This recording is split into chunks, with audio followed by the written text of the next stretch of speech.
Happy headlines!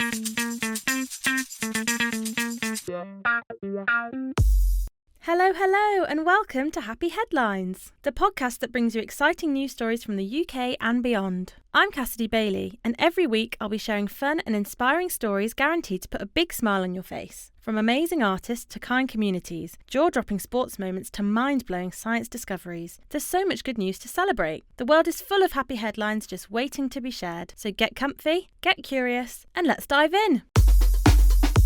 Coming up this week, meet the mystery painter behind Cornwall's prettiest bus stop. Find out more about London's longest-serving fire dog, a 15-year-old boy who ran a record-breaking mile, and where the world's top 50 most beautiful cinemas are. And make sure to stick around to the end of the episode for a brand new, brain-teasing riddle for you to solve. But up first, a huge dinosaur footprint was found on a beach on the Isle of Wight.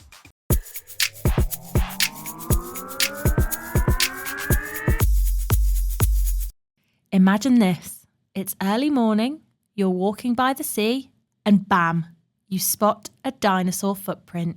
Yep, you heard that right. That's exactly what happened to Joe Thompson, a fossil tour guide on the south coast of England. A fossil tour guide is someone who takes small groups of people for guided walks along the coast to explore beaches, looking for fossils and other unique and special discoveries. On one recent trip, Joe found a clear sign that dinosaurs once roamed this beach on the Isle of Wight. Dinosaurs as big as a double-decker bus, in fact. He tells us all about the moment he found it. I went over to the Isle of Wight for a fossil walk I had in the afternoon. So I came over a bit earlier in the morning because I thought it was a nice day. Go down the beach to see if there are any fossils there. I hadn't really walked around that area of beach in a long time, so at least 2 or 3 years. And not many people go down there. So it's a bit of a remote stretch of coast. Thought I'd just have a look around. And I walked down that area of beach. And I was walking for probably about 2 hours till I actually found the big footprint. And then I found this big area of clay, which was on the beach. The sea had basically taken off all of the stones on top of it.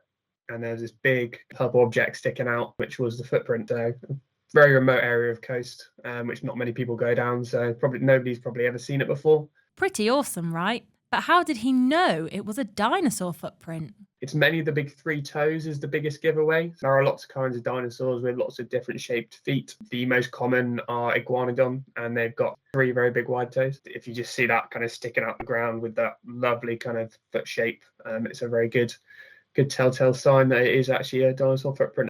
3 toes, and it was purple? That's wild. I wonder if we could find one too. So the Isle of Wight's one of the best places in Europe and potentially the world for iguanodon footprints especially. You've got lots of other footprints that are preserved down there as well from lots of different types of dinosaurs. Definitely the best place in the UK for footprints. So the Isle of Wight, just off the south coast near Hampshire and Dorset, is one of the best places in the world to find iguanodon footprints.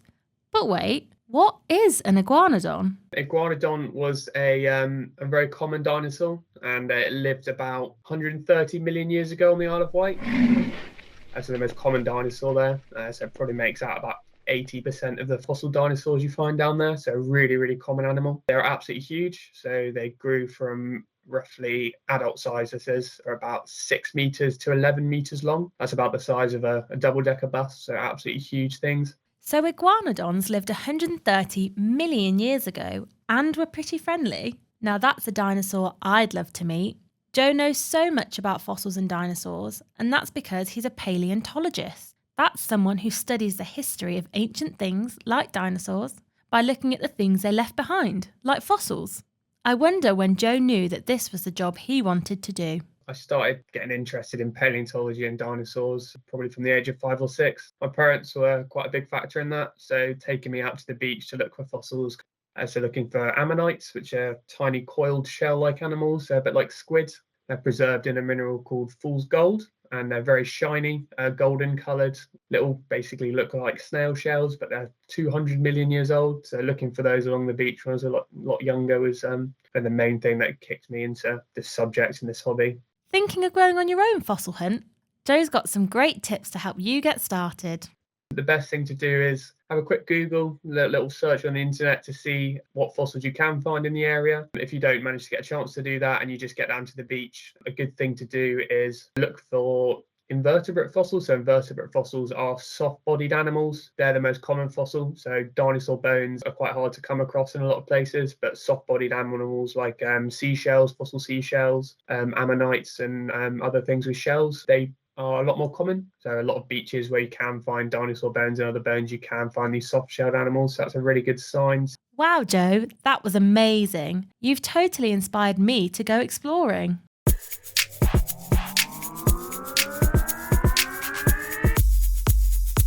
Have you ever heard of a bus stop with its own Facebook page and fans from all over the world? In the seaside town of Fowey in Cornwall, there's one just like that. It's called Fowey's Pretty Bus Stop, and it isn't just one signpost, it's a lovely stone bus shelter.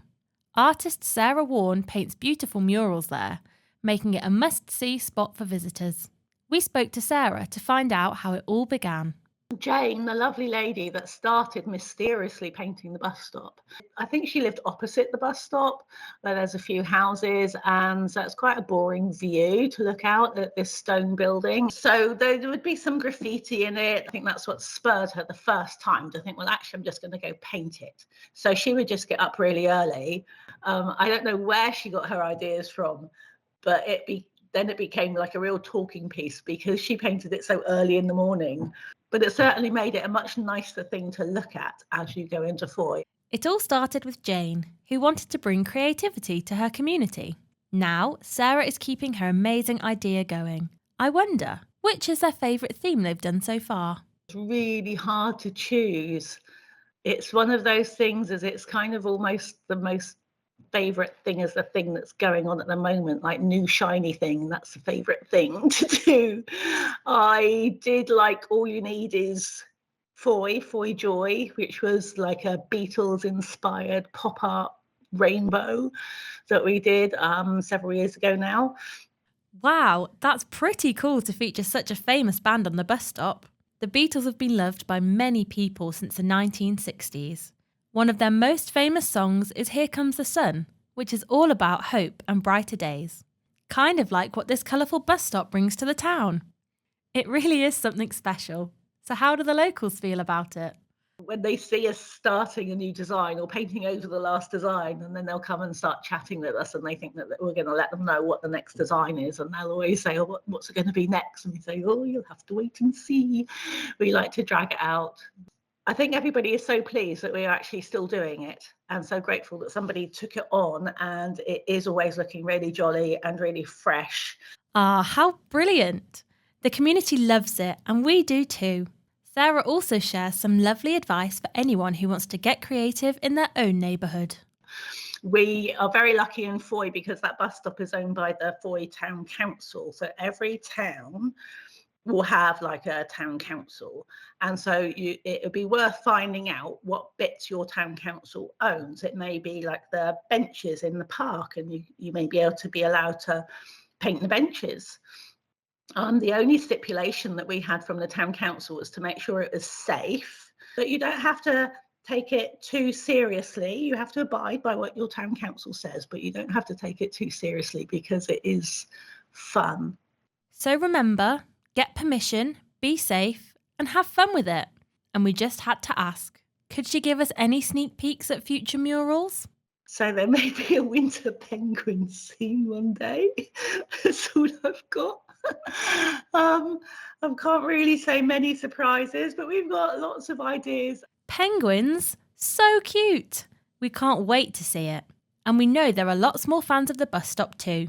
Sarah knows fans from Australia who keep up to date with the bus stop's new looks. Plus, she recently heard from someone in Germany who was doing a similar project in their community.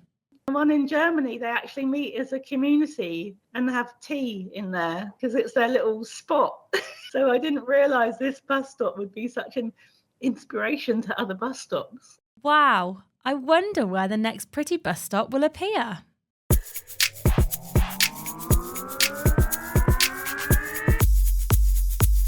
Here are this week's quickfire happy headlines. When was the last time you went to the cinema?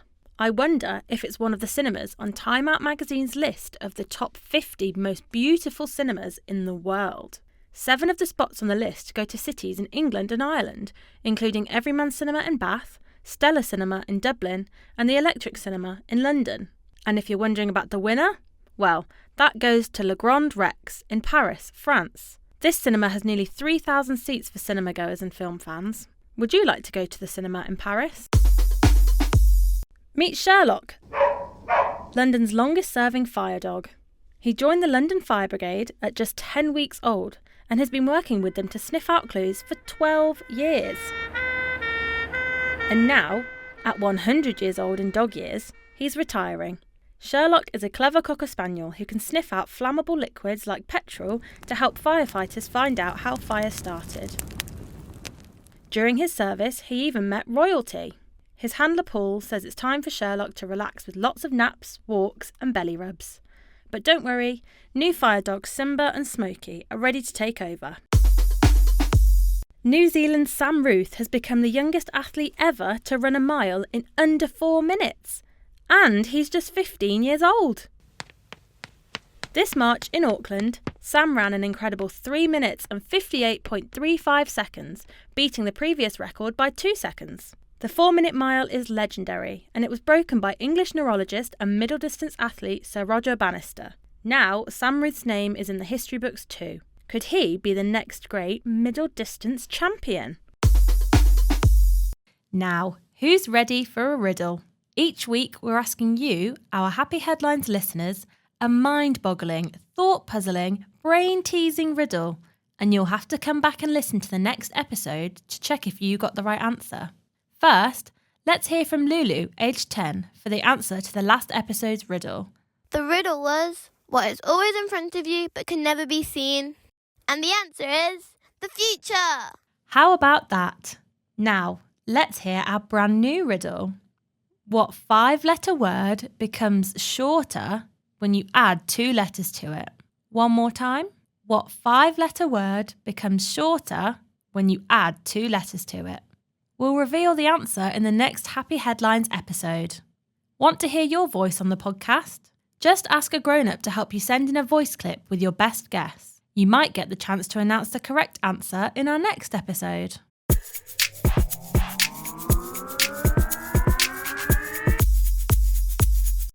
We hope today's stories made you smile. Remember, happy things are happening all around us all the time. You just have to keep your eyes peeled to see them. We'll be back with even more uplifting news stories in the next episode. If you've heard a story you loved or have your own happy news to share, ask a family member or teacher to get in touch with us on social media. We'd love to hear from you. For the grown-ups listening, subscribe to Happy Headlines on BBC Sounds and turn on push notifications. Until next time, keep smiling, spreading kindness and looking for the good. See you soon for more Happy Headlines. Bye!